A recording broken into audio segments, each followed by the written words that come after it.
I woke up inside a book. Not just any book, but a grimdark fantasy novel where I was cast as Cole Anderson, the token loser who gets killed off by chapter 3. The good news? I got a system. The bad news? It was the slacker system. The deal was simple. If I actively slacked off, avoided work, and let people walk all over me, I'd get legendary rewards. So when my fiancée, Brianna, showed up with the novel's hero to break off our engagement, a smug sneer plastered across her face, I was already packing my bags. Can we speed this up? I asked her. I'm missing a perfectly good nap. When the academy held its placement duels and everyone else was fighting for their lives, I was in the corner of the arena, catching some rays. I forfeited in the first round. When the portal to the Shimmering Veil opened and everyone scrambled for ancient artifacts, I found a nice cave and planned to hibernate until it closed. All I wanted was to be left alone to be a spectacular failure. But they just wouldn't let me. Some idiot always had to come looking for trouble. So, I'd have to lift a finger. And somehow, I'd accidentally crush the hero, vaporize the top prospects, and leave the entire academy speechless. Don't look at me with that hero-worshipping gaze. I'm not some secret master. I'm just a guy who wants to slack off. Please, for the love of God, just let me fail in peace. My name is Cole Anderson. When I came to, my head felt like it had been used as a trampoline by a herd of minotaurs. Pain. A sharp, female voice drilled into my ear. Cole, you're pathetic. I'm calling off the engagement. I cracked open an eye. A guy and a girl stood over me. The girl was draped in designer combat gear, and she might have been pretty if her face wasn't twisted into a mask of pure contempt. The guy? Classic hero type. Chiseled jaw, intense eyes built like a Greek god. He was looking at me like I was something he'd scraped off his boot. Well, this tracked. The scene was playing out just like the book. I was Cole Anderson, the most famous deadweight at the Ethelgard Academy. The girl was Brianna Vance, my soon-to-be ex-fiancée. The guy next to her was Leo Sterling, the book's golden boy and her future boyfriend. This was the classic public humiliation opening chapter. According to the script, I was supposed to get angry, refuse, and yell something like, "You'll regret this." Then Leo would beat me to a pulp, and my career as the story's punching bag would officially begin. Brianna, seeing my slow reaction, must have thought I was in shock. She raised her voice, practically screeching. "Did you hear me? I'm breaking up with you." I dug a finger in my ear. A mechanical voice echoed in my head. Ding. Slacker system activated. Newbie mission. Successfully complete the engagement termination while maintaining a calm and stable emotional state. Reward. Legendary tier discipline, the codex of the eternal dream. There it was. My golden ticket. I struggled to my feet, dusting myself off. "Yeah, I heard you," I said. "No need to shout. My hearing's fine." Brianna and Leo both stared. This wasn't in the script. Brianna pointed a finger at my face. What? What is this attitude? I yawned. It's an I agree attitude. Where's the paperwork? Let's get the signatures done. Good for you, good for me, good for everyone. I got a nap I need to get back to. Brianna's face went a blotchy, furious red. This was not the scene she had rehearsed. I was supposed to be weeping, begging, clinging to her ankles. Leo frowned and took a step forward. A wave of pressure, raw power, rolled off him. Tier 5. Impressive. Too bad I was currently less than a Tier 1. The wave of energy made me want to puke. But I held it in. Stay calm. Stay stable. What? We have to fight over it now. I looked at Leo, my expression sincere. Dude, seriously? I'm a nobody. There's no glory in beating me. If you're really itching for a fight, see that tree over there? Go punch it. Leo's jaw twitched. He'd probably never encountered a slacker of my caliber. Don't get smart with me, Anderson. Brianna is a goddess. The idea that she was ever tied to a waste of space like you is an insult. Today, I'm going to make you understand that a worm like you can never have an angel. I was getting sleepy just listening to him. Right. You're absolutely right, I said, waving a dismissive hand. She's all yours. I don't want the angel. I'm more of a microwave burrito kind of guy. The papers. Now, Brianna was trembling with rage. She felt like she produced a huge Broadway show, and the audience had walked out before the first act. It was like punching a pillow. She angrily pulled a glowing scroll from a pouch on her belt and threw it in my face. Sign it. Sign it now. I picked up the scroll, blew the dust off it. Then I asked her for an ink pad. Without a moment's hesitation, I pressed my thumb down. A bright red thumbprint. Glaring. I handed the scroll back to her. There. We're done. Wish you two the best. Hope you have a bunch of superpowered kids. If that's everything, I'm out of here. With that, I turned and walked away. Clean. Efficient. Ding. Newbie mission complete. Reward issued. Codex of the Eternal Dream has been stored in the system inventory. The host may begin cultivation at any time. Perfect. Behind me, I heard Leo and Brianna's confused voices. He just left. That loser. He's not like the rumors at all. Not my problem. I just wanted to find a quiet place to check out my new legendary tier discipline. Getting stronger just by sleeping. Could there be anything better in the world? From this day forward, none of the drama at Ethelgard Academy had anything to do with me. I had only one goal. Slack off. Then, maybe, ascend to a higher plane of existence. I got back to my shoebox of a dorm room. It was depressing. A cot that was basically a plank of wood, a rickety desk, and that was it. I didn't care, as long as it had a bed. I immediately lay down and sank my consciousness into the system's inventory space. A shimmering, golden codex floated in the void. The Codex of the Eternal Dream. I opened the first page. The introduction was clear. All is illusion. Only the dream is eternal. To enter the dream is to cultivate. The deeper you sleep, the stronger you become. Holy crap. This discipline was literally made for me. I started my training immediately, which of course meant going to sleep. I closed my eyes and was dead to the world in a second. In my dream, I felt like a beam of light streaking through an endless cosmos. Countless, intricate runes flowed into my mind. The energy channels in my body, once like dried-up riverbeds, were flooded with a warm, powerful current. Tier 1, Tier 2, Tier 3. When I opened my eyes again, it was dark outside. I stretched, feeling a strength I'd never known. Looking inward, I could feel a small vortex of energy spinning in my core. This was Tier 3. That was ridiculously fast. Other people meditated for years to get here. I just took a nap. The slacker system was the greatest thing ever. Ding. Host has completed their first cultivation session. Awarding one slacker's comeback starter pack. Contents. Meridian Cleansing Elixir X1. Dimensional Ring X1. 100 low-grade essence crystals. The system was just handing out freebies now. I gleefully claimed my rewards. The Meridian Cleansing Elixir could purify my body and enhance my natural abilities. Good stuff. I swallowed in one gulp. A foul stench immediately seeped from my pores. It was a sticky black grime. I bolted out of my room and scrubbed myself clean in the stream behind the dorms. When I got back, I felt light as a feather. My once blocked energy channels were now wide open. My talent for cultivation had just been maxed out. Now, training with the Codex of the Eternal Dream would be even faster. Over the next few days, I fully embraced the slacker lifestyle. Eat, sleep, maybe take a walk in the woods. The other students still looked at me with disdain and ridicule. Look, it's Cole Anderson, the loser Brianna dumped. I heard he didn't even say a word, just ran away with his tail between his legs. What embarrassment to Ethelgard. I heard them, but I couldn't be bothered to care, just as long as they didn't interrupt my naps. Today was the monthly placement exam for the Novice Circle. The results determined your resource allocation for the next month. Attendance was mandatory, even for me. The training grounds were packed. A proctor stood on a high platform, reading the rules. It was a standard tournament bracket. Win and you advance. I yawned, found a spot in the back corner of the crowd. The sun felt nice. I leaned against a pillar and dozed off again. Next match, Cole Anderson versus Marcus Thorne. The referee's shout woke me up. I shuffled onto the stage, still half asleep. Across from me stood a mountain of a man with a brutish face. He grinned at me. Well, look what we have here. You gonna crawl off the stage yourself, loser, or do you want to throw you off? Marcus Tank Thorne, Tier 4, a big fish in the small pond of the Novice Circle. He loved bullying new students. I looked at him, then at the referee below the stage. I forfeit, I said.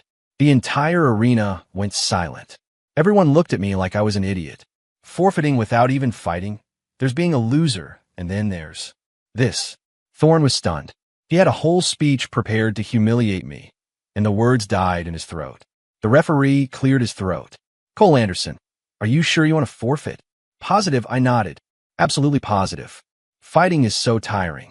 In the time it would take to fight him, I could be back in my room, napping my way to a higher tier. Ding. Host has successfully slacked off during an official academy examination, unlocking the public slacker achievement. Reward, divine tier movement technique, slipstream, introductory level.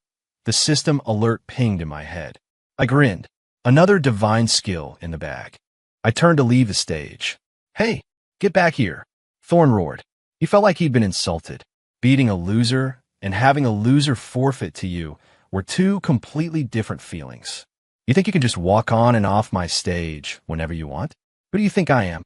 You're fighting me today, whether you like it or not. He lunged, a fist the size of a cinder block flying at my face. The air whistled. The crowd gasped. The proctor on the platform frowned, but didn't intervene. The academy encouraged competition, as long as no one died. I sighed. Why do people always have to force my hand? I just want to be a slacker. Watching the fist get closer, I felt a flicker of annoyance. My body instinctively leaned to the side. The principles of slipstream activated in my mind. I took one step, and my body vanished. A split second later, I reappeared behind Marcus Thorne. He threw his punch, and the momentum sent him stumbling forward. He whirled around, his eyes wide as dinner plates. Where'd he go? Silence again. No one had seen me move. Not even the proctor on the high platform. He shot to his feet, his eyes locked on me. I stood behind Thorne and clapped him on the shoulder. Dude, I already forfeited. It's not cool to keep attacking me. Thorne's body went rigid. He turned his head and saw me, looking like he'd seen a ghost. You. Me what? I lifted my foot and gave him a gentle kick on the butt. Off you go.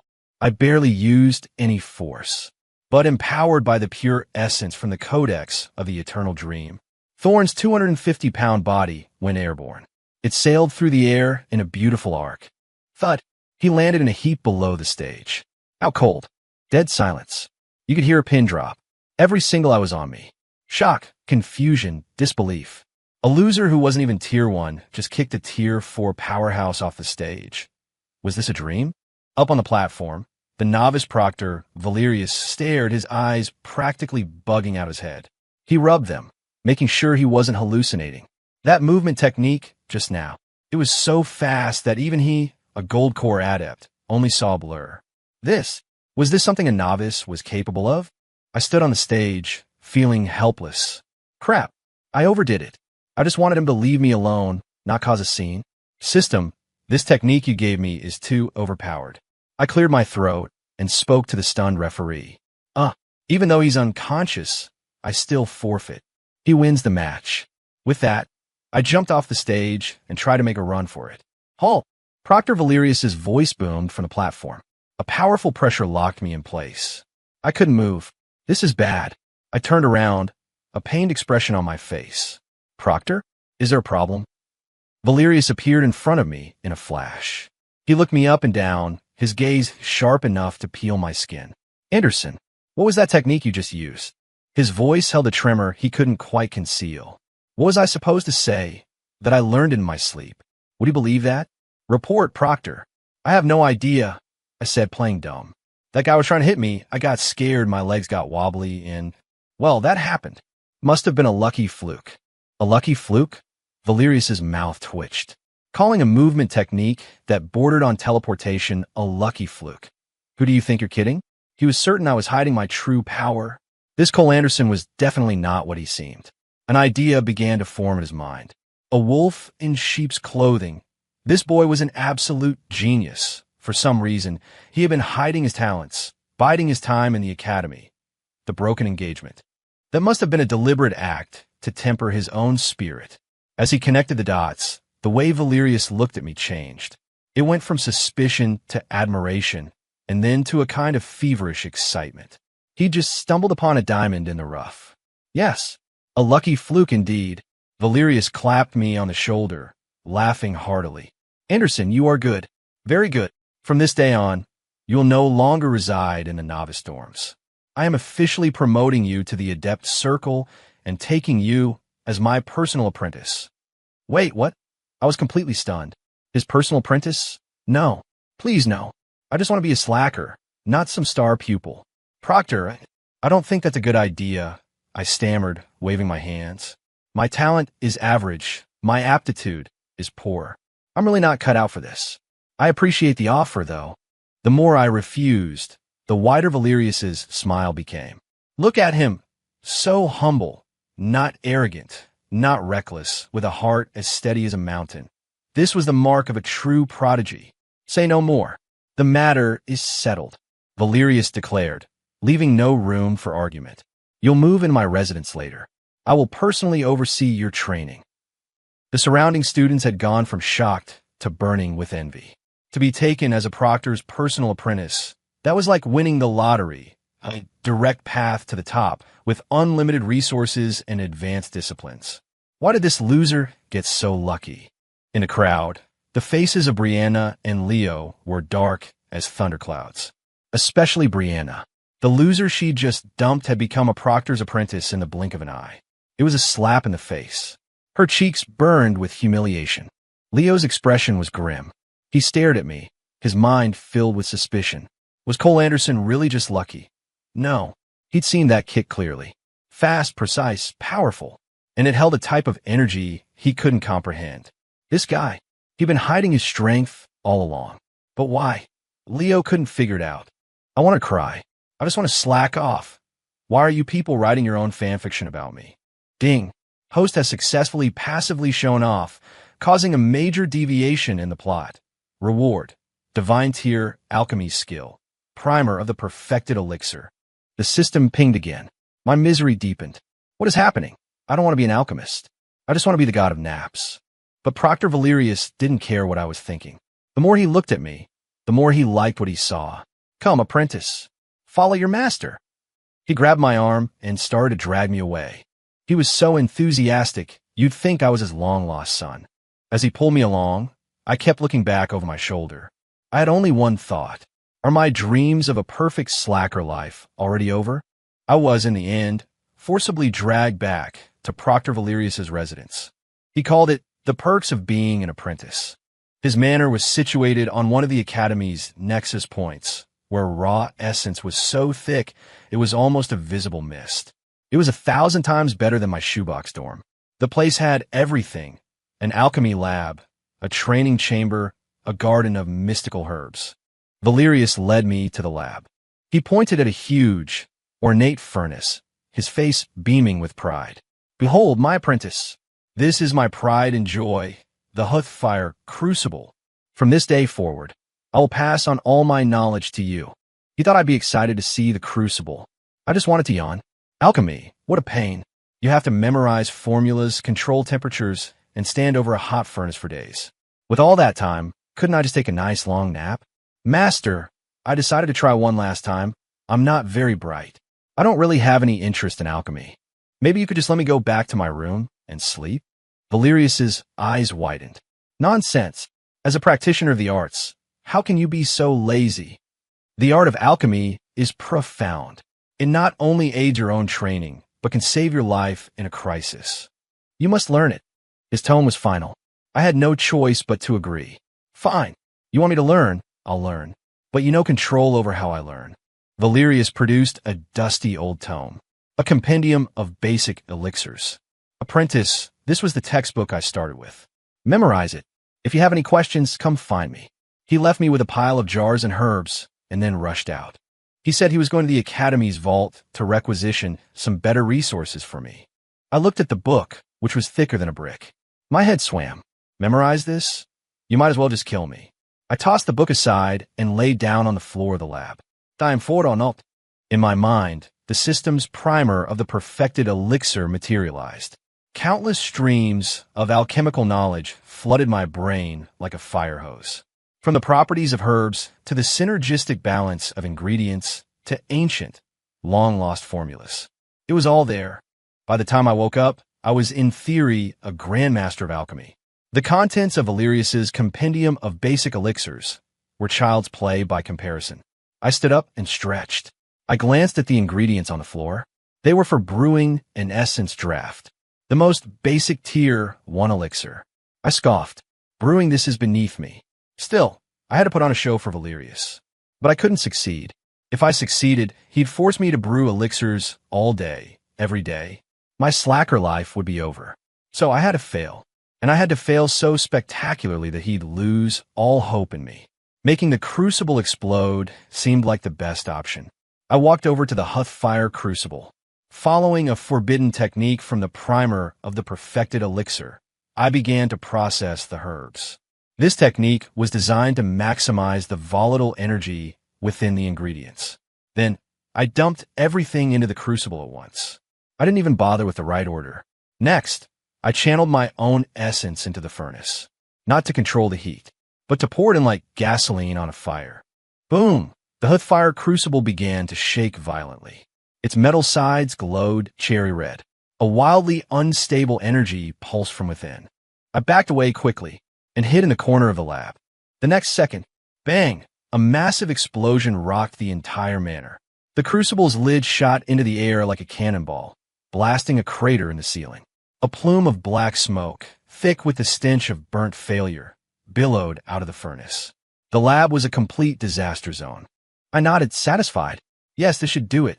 Surely Valerius will be disappointed in me now. Just then, I heard frantic footsteps outside. Valerius burst into the room. When he saw the state of his lab, he froze, turning to stone. His precious Huthfire crucible was covered in cracks. Black smoke poured from it. It was on the verge of being scrapped. My crucible! Valerius let out a gut-wrenching cry and rushed over to it. He hugged the ruined furnace, tears streaming down his face. I hung my head and shuffled over to him, putting on my best I messed up face. Master, I'm so sorry. I didn't do it on purpose. I just wanted to try it out. I didn't know. It was so fragile. Valerius looked up, his eyes bloodshot. I thought he was going to yell at me, maybe even hit me. I braced myself, but his lips trembled, and he asked a single question. What elixir were you trying to make? I blinked. An essence draft. Valerius's whole body jolted. He stared at me, his eyes wide with disbelief. Impossible. Absolutely impossible. A mere essence draft could never generate enough force to destroy the Huthfire crucible. This crucible can withstand the energy surges of a tier 3 elixir. As if struck by a thought, he lunged toward the furnace. Ignoring the billowing smoke, he reached inside. He rummaged around for a moment and pulled out a handful of black, ashy gunk.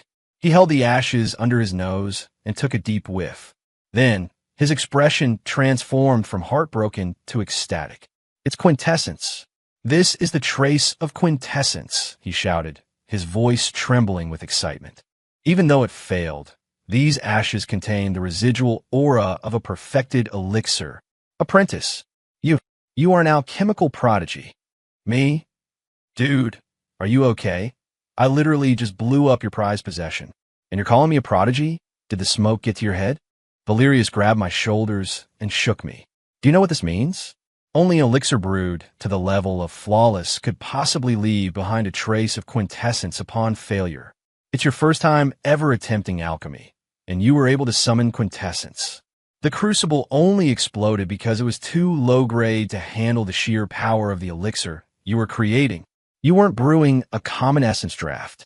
You were on the verge of creating a flawless one. I was completely dumbfounded. Is that even a thing? I was just messing around. How did it end up being flawless? Ding.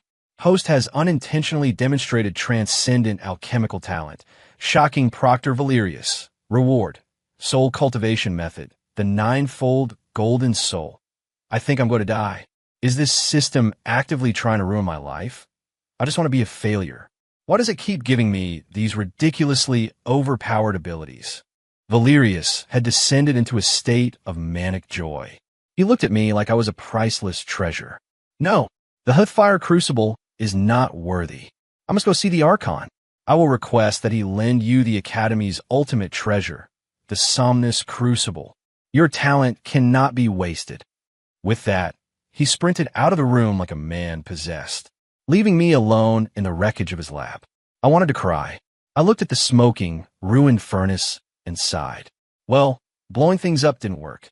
Next time, I'll have to try something even more drastic. The news that Proctor Valerius was petitioning the Archon to borrow the Somnus Crucible spread through the adept circle like wildfire. Everyone was stunned. The Somnus Crucible, that was one of Ethelgard Academy's founding artifacts, rumored to be a high-tier relic. Normally, only the Archon and the senior masters were allowed to use it.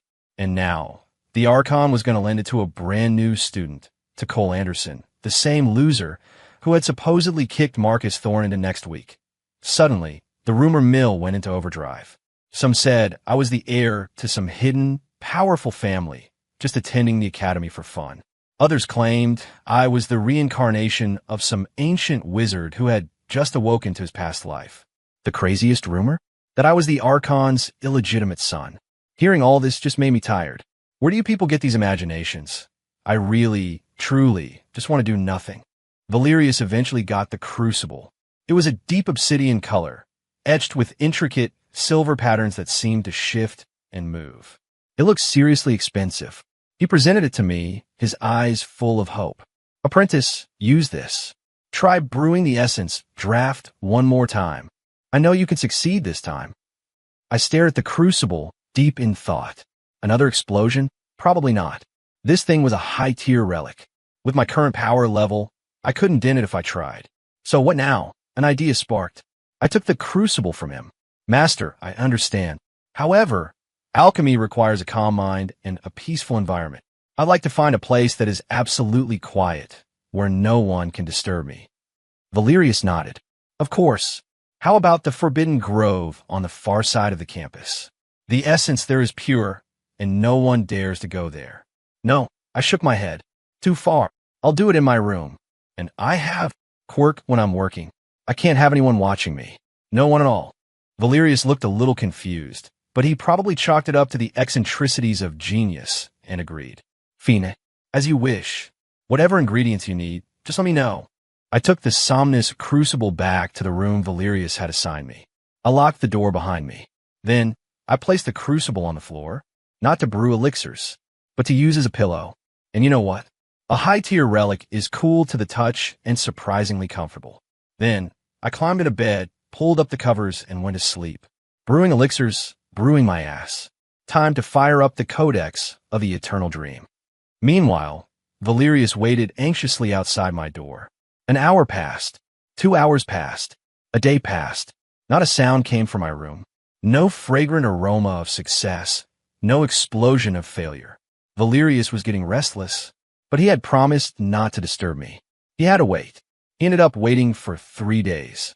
On the third day, I emerged from my room, feeling refreshed and energized. My power level had quietly broken through to tier 6. Valerius rushed over immediately. Apprentice, how did it go?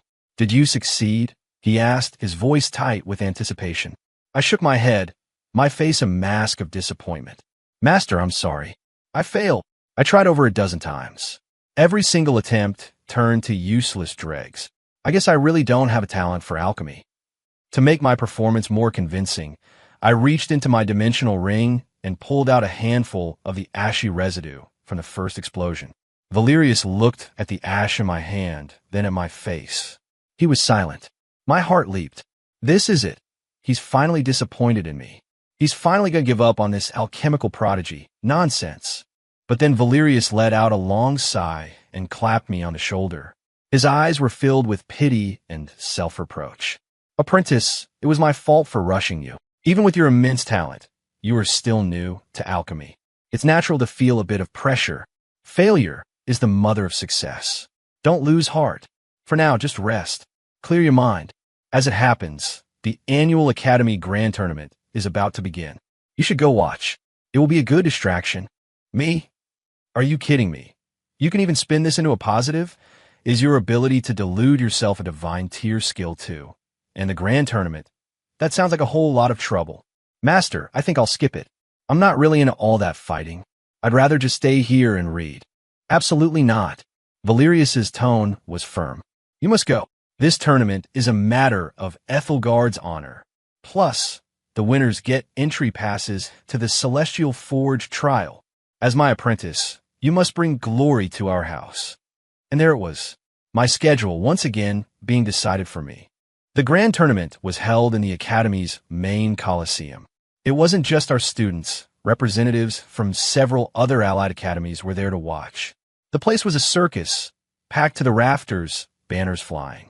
Valerius had me sit in the front row VIP section. I was surrounded by the other proctors and their star apprentices. Leo and Brianna were among them. They shot me complicated looks, especially Leo. He was now the top-ranked adept and the favorite to win the whole tournament. He was staring at me with a fiery battle lust in his eyes. Clearly, he saw me as his greatest rival. Dude, you're overthinking this. I have zero interest in competing with you for first place. My only goal for this painfully boring tournament is to find a comfortable position to take a nap. The tournament began. Brackets were drawn. Duels commenced. It was a light show of clashing powers and dazzling techniques. The crowd roared with every blow. I was bored out of my skull. I couldn't stop yawning. Finally, it was Leo's turn to fight. His opponent was a top student from another academy. They went back and forth, sword energy clashing, spells exploding. It was an intense fight. Everyone was on the edge of their seats. Everyone except me. As the crowd cheers reached a fever pitch, my head lolled to the side. I slumped back in my chair, and I fell asleep. I was sleeping soundly. In my dream, I was floating on a cloud made of cotton candy. It was wonderful. Suddenly, someone was shaking me. Hard. Senior Cole. Senior Cole. Wake up. I groggily opened my eyes. The entire Coliseum was staring at me. Their expressions were a weird mix of shock, disdain, and a strange kind of anticipation. Proctor Valerius was standing over me, his face turning a shade of green. You insolent whelp. You fell asleep in the middle of the grand tournament. He was so angry his beard was trembling. I rubbed my eyes, feigning innocence. Master, you can't blame me. Their fighting style is a great cure for insomnia. I glanced toward the arena floor. Leo was standing there, pale, with a trickle of blood at the corner of his mouth. Across from him stood a young man in black robes. The man had a sinister aura and was holding a blood-red scythe. A thick, dark energy, like corruption itself, radiated from him. A necromancer. I muttered. Valerius's face was grim. He's Kalen of the Crimson Blade, the heir to the Shadow Syndicate. He hid his true power and snuck in with the visiting delegations. A moment ago, he attacked without warning and severely injured Leo. Now he's challenging all of Ethelgard's best and brightest. Several adepts have already gone up against him. He's cut them all down with a single blow. I got it. He was here to crash the party. Classic villain monologue scene. And what does that have to do with me? I yawned and was about to get back to my nap. Cole Anderson. Kalen's voice echoed from the arena floor. His gaze like a viper's locked onto me. I've heard the rumors. Ethelgard has a new prodigy. Taken as a personal apprentice right out of the novice circle. Kicked a novice into orbit with 1 foot. Blew up a crucible with 1 elixir. That would be you, I presume. His voice, amplified by his power, filled the entire Coliseum. Every eye in the place was on me again. Me? Oh, for F. Who is leaking my highlight reel? This is the exact opposite of lying low. Kalen licked his lips, his eyes glowing with a predatory light. Gulme, face me in the arena.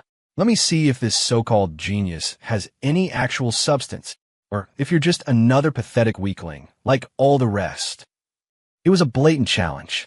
The Ethelgard students were furious, but helpless. If even Leo lost, what chance did they have? Now, all their hopes were pinned on me. Thousands of expectant gazes turned my way. Their eyes screamed, "Hero, it's your time to save us." My scalp tingled with anxiety. I don't want to go up there. Fighting is exhausting. Ding. Hidden quest triggered. Academy in crisis. Objective: defeat Kalen and defend the Academy's honor.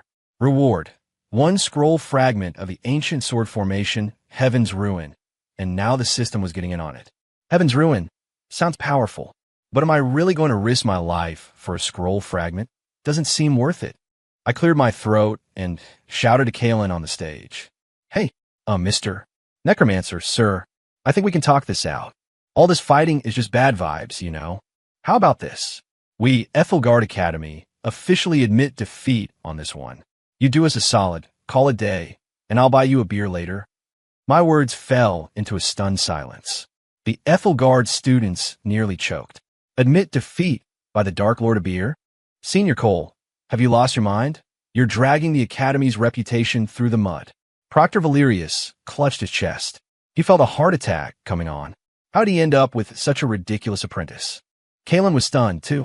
In all his years as a villain, he'd never met an opponent so pragmatic. He burst out laughing, a sound full of contempt. Ha ha ha. So this is the great genius of Ethelgard. This is truly an eye-opener. If you're too scared to fight, just say so. Don't make pathetic excuses. Coward. He spat the last word. I sighed. I offered you the olive branch. Why couldn't you just take it? You just had to force me to do this. Fine. You asked for it. I slowly rose to my feet and straightened my clothes. Then, step by step, I walked toward the arena. With every step I took, the aura around me intensified. The unremarkable, sleepy kid from the stands began to transform in their eyes, becoming an active volcano on the verge of eruption. An invisible pressure descended upon the Colosseum. Everyone felt their breath catch in their throats. Kalen's smile froze on his face.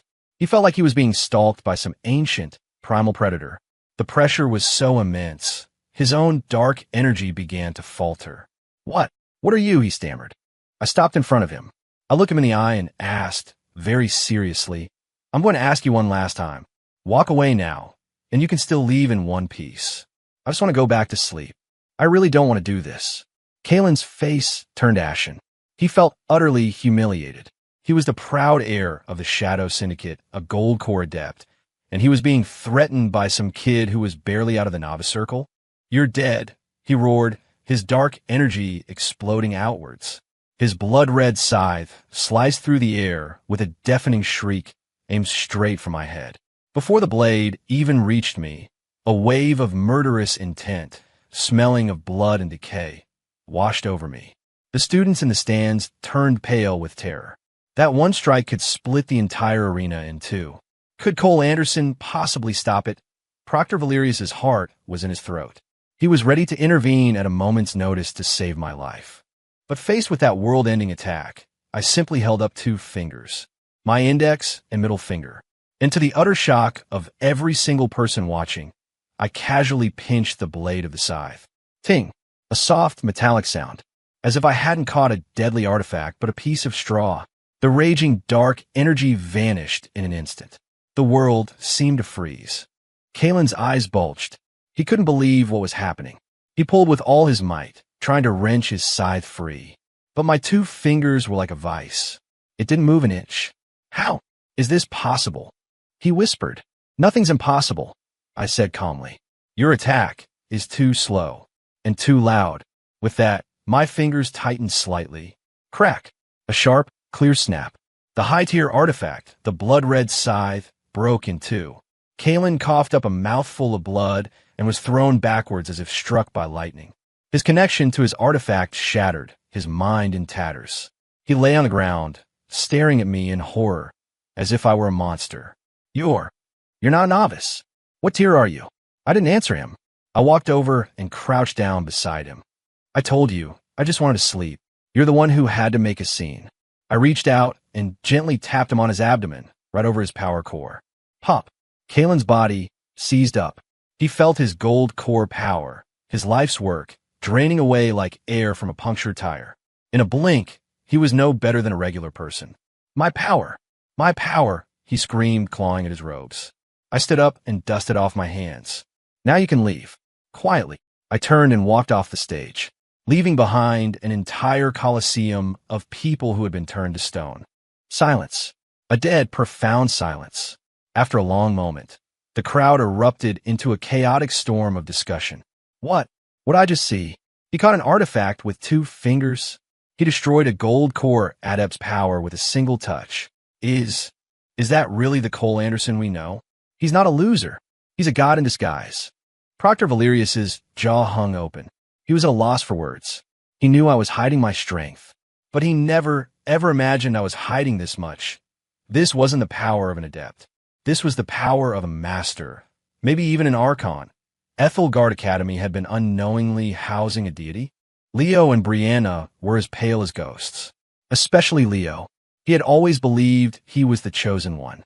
That Cole Anderson was just a pathetic clown on his path to greatness. Now, he realized how wrong he was. Horribly, laughably wrong. Next to Cole, his own talent, his own power, was a joke. Brianna was filled with a regret so deep it felt like a physical illness. She had personally pushed away this terrifying being. If she hadn't broken the engagement, she would be the one standing by his side now, basking in his glory. But there were no do-overs. I ignored the chaos behind me. I walked straight back to my seat and sat down. And then, under the watchful, terrified, worshipful gazes of thousands, my head lolled to the side, and I went back to sleep. Ding! Hidden Quest Academy in crisis complete. Reward issued. 1 scroll fragment of Heaven's Ruin. Nice. Something new to study. But I'll get to it after my nap. In the grand scheme of things, sleep is what truly matters. Because of my little spectacle, the grand tournament ended early. No one had the heart to watch the remaining matches. The only topic of conversation was me. Cole Anderson. Overnight, that name became a legend at Ethelgard, and the story quickly spread to the other academies. I became the academy's myth, a profoundly powerful master who, for some reason, loved to sleep through major events. I didn't care. They could say whatever they wanted, as long as they left me alone. But of course, trouble came looking for me again. The Archon himself summoned me. Archon Graves of Ethelgard Academy was an old man who radiated an aura of ancient wisdom. His power level, Nexus. He looked at me with a complex expression. There was admiration, curiosity, and a hint of fear. Cole Anderson, what are you exactly? He asked, getting straight to the point. I yawned. Archon, I'm just Cole Anderson, a regular student at your academy. Maybe I'm just really lucky. Archon Graves' mouth twitched. Lucky enough to cripple a gold core adept with a single touch. Do you take me for a fool? But he didn't press the issue. Everyone has their secrets. As long as I meant no harm to Ethelgard, that was all that mattered. Very well. If you do not wish to say, I will not force you, the Archon said, changing the subject. In 3 days, the portal to the Shimmering Veil will open. It is our academy's greatest trove of opportunity, opening only once a decade. It is filled with priceless treasures and, perhaps, the inheritances of ancient masters. I am granting you a special entry pass. I hope you will find something of value inside. Here we go again. Another opportunity that was being forced on me for my own good. I really wanted to refuse. Archon, the matter is not up for discussion. Archon Graves interrupted. You are a student of Ethelgard. It is your duty to seek out opportunities that will strengthen the academy. You are dismissed. Go and prepare. Great. No choice in the matter again. 3 days later, I was with a large group of adepts in the Forbidden Grove behind the academy. In the center of the grove was an ancient stone gate, carved with complex, glowing runes. At that moment, the gate was pulsing with a soft light. Archon Graves and several senior masters were channeling their power into it. The veil is about to open. All students, listen well, the Archon's voice boomed. Inside, danger and opportunity go hand in hand. You may work together, or you may compete, but you are forbidden from harming your fellow students. The portal will remain open for 1 month. After that, you will be automatically teleported back. Now enter. As he finished speaking, the light from the stone gate intensified. A swirling vortex appeared in the center of the gate. The students, their faces alight with excitement, streamed through. Leo and Brianna were among them. They paused for a second when they passed me, but said nothing. I waited until everyone else had gone in, then I casually strolled through. I passed through the vortex, and the world opened up before me. It was a small, self-contained dimension. The sky was a brilliant azure, and the air was so thick with essence it was like a fine mist. In the distance were endless mountain ranges and primordial forests. Rare magical herbs that were priceless in the outside world grew here like weeds. Wow, it's a sunfire lily. Oh my God, is that a 1,000-year-old bloodroot over there? The students who had entered before me were already frantically gathering treasures.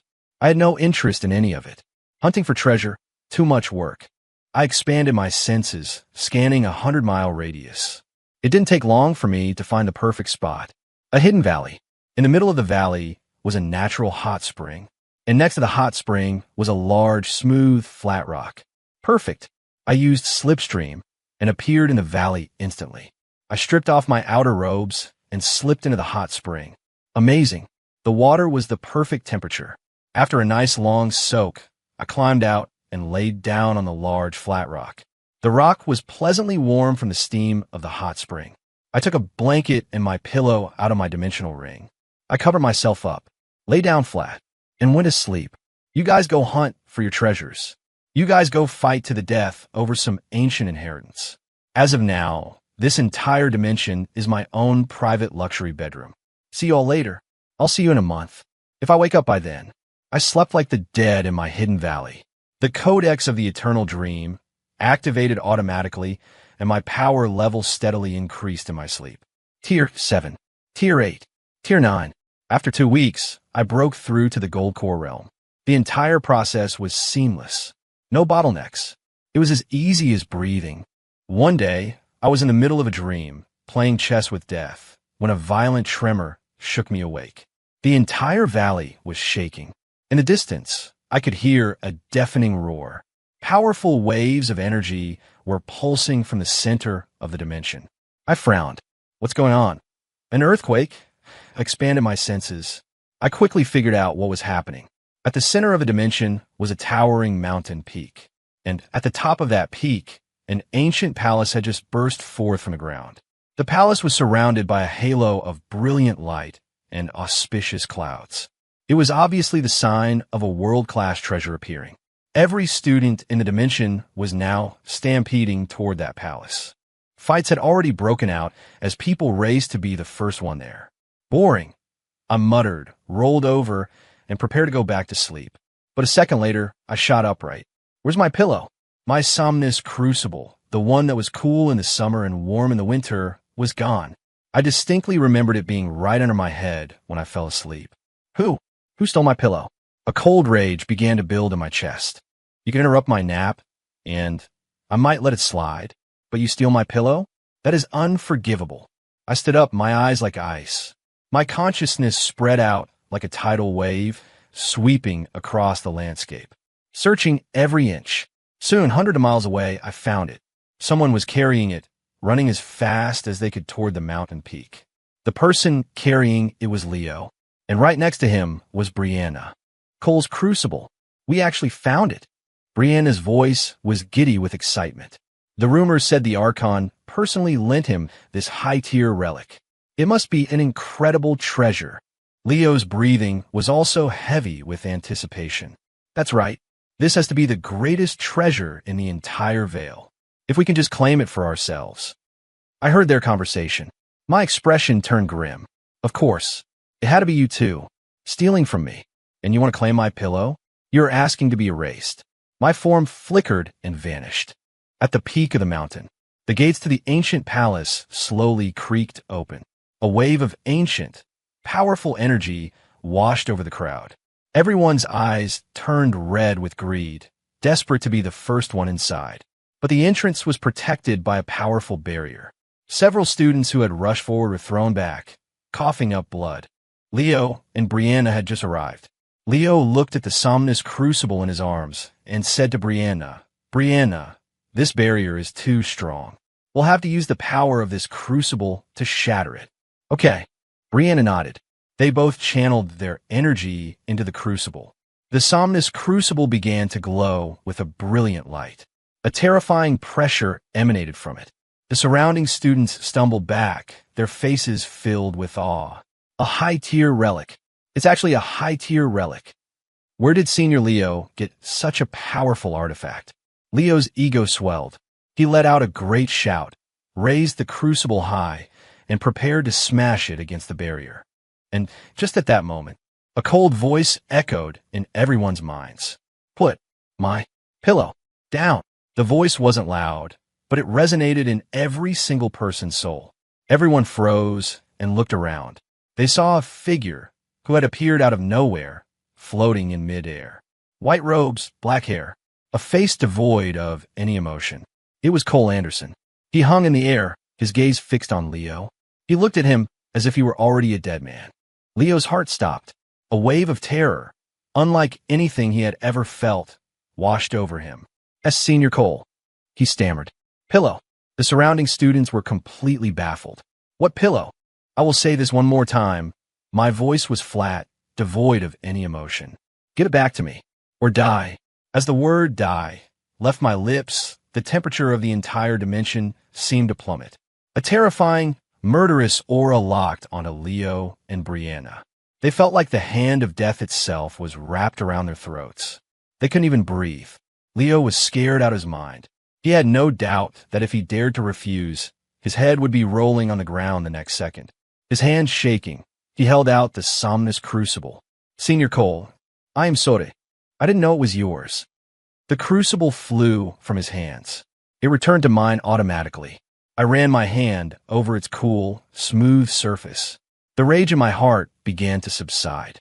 Good. They didn't scratch it. I looked at Leo and Brianna. Their faces were ashen. They were kneeling on the ground, trembling uncontrollably. I'll ask you, my voice was calm. Who gave you permission to touch my things? My voice was quiet, but to them, it sounded like a glacial winter. It was me, Brianna whimpered. I accidentally found where you were sleeping, and I saw the crucible, and I was overcome with greed. It has nothing to do with Leo. It was all my fault. Even now, she was trying to protect him. How touching. Leo was also banging his head on the ground. Senior Cole, spare us. We'll never do it again. I looked at them, my face a blank mask. Kill them? Not worth the effort. I flicked my finger. 2 beams of light shot into their bodies. Puffed, puffed. They both coughed up a mouthful of blood. They felt their energy channels shattering, one by one. Their power was gone. Get out of my sight, I said, my voice flat.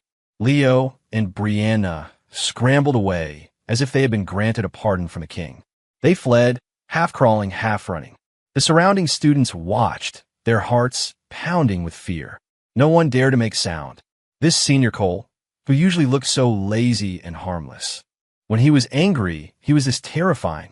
He had crippled 2 adept-level students without even blinking. After dealing with the trash, I slung the crucible over my shoulder. I turned, ready to go back to my nap. Just then, a weary, ancient voice called out from the palace. Young friend, please wait. The voice carried a strange, hypnotic power. I paused and glanced back. What? Young friend, your talent is unparalleled. You are a prodigy seen only once in a millennium, the voice continued. I am the Azure Sage, the master of this domain and its inheritance. If you are willing to accept my inheritance, I can help you ascend to the heavens and become the supreme ruler of this world. Inheritance? Supreme ruler? The surrounding students gasped.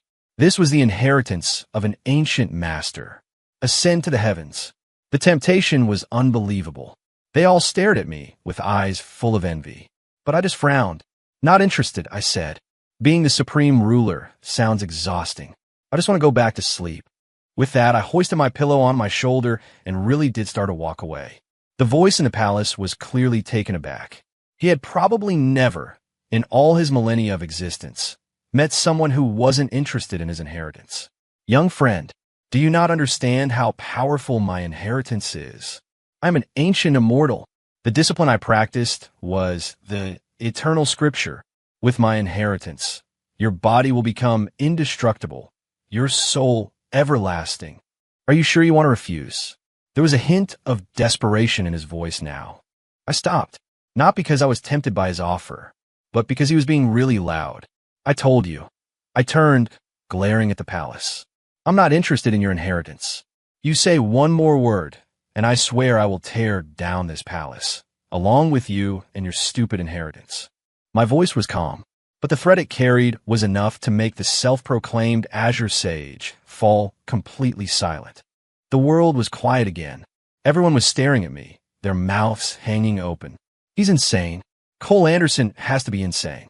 That's the inheritance of an ancient immortal. And he not only refused it, he threatened the immortal? What in the actual hell? I nodded, satisfied. Finally, some peace and quiet.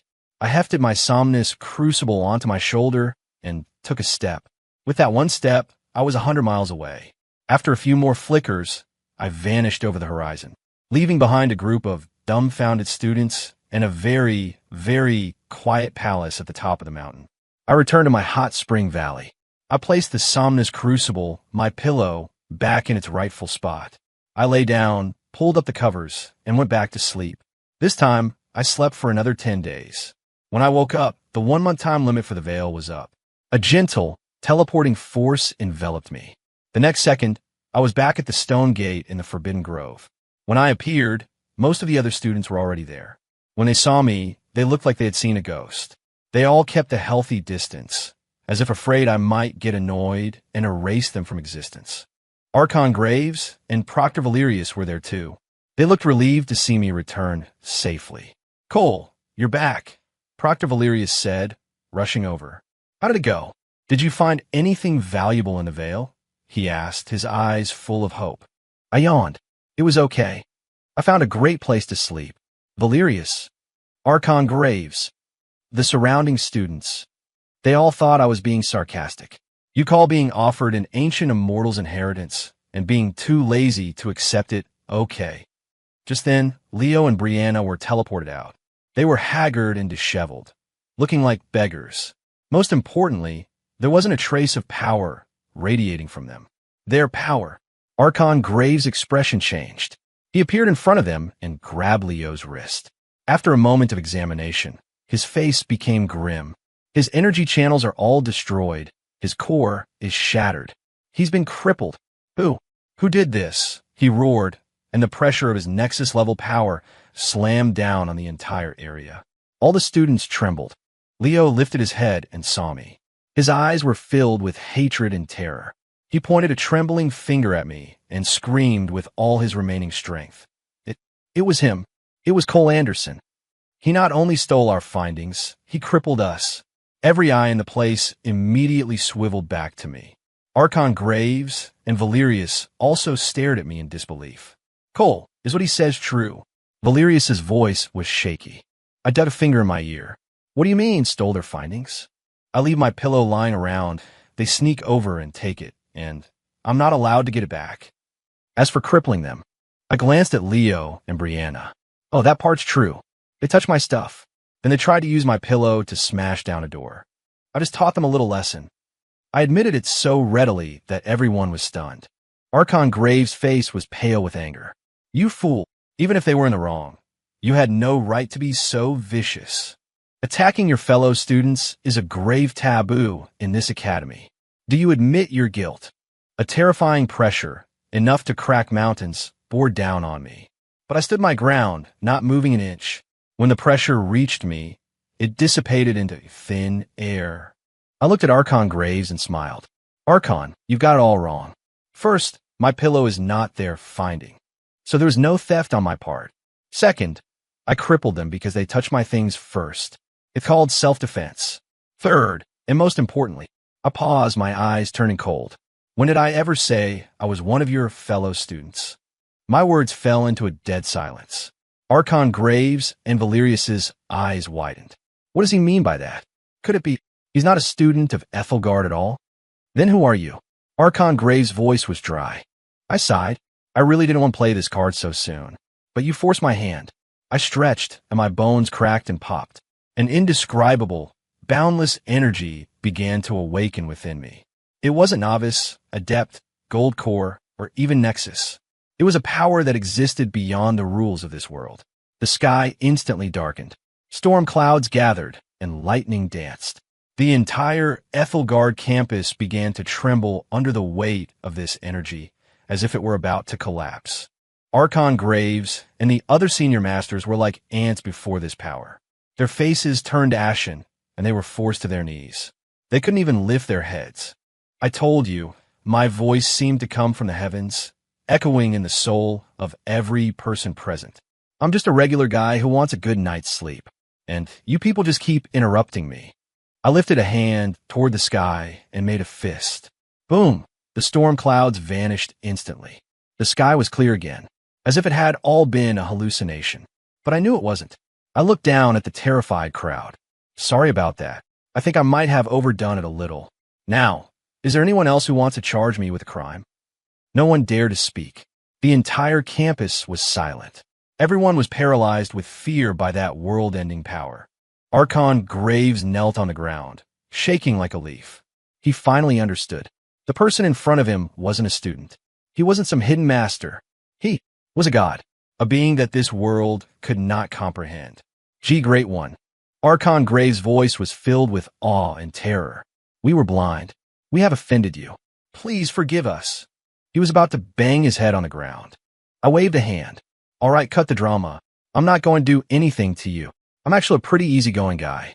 As long as you don't bother me, and just let me sleep. I looked at Valerius.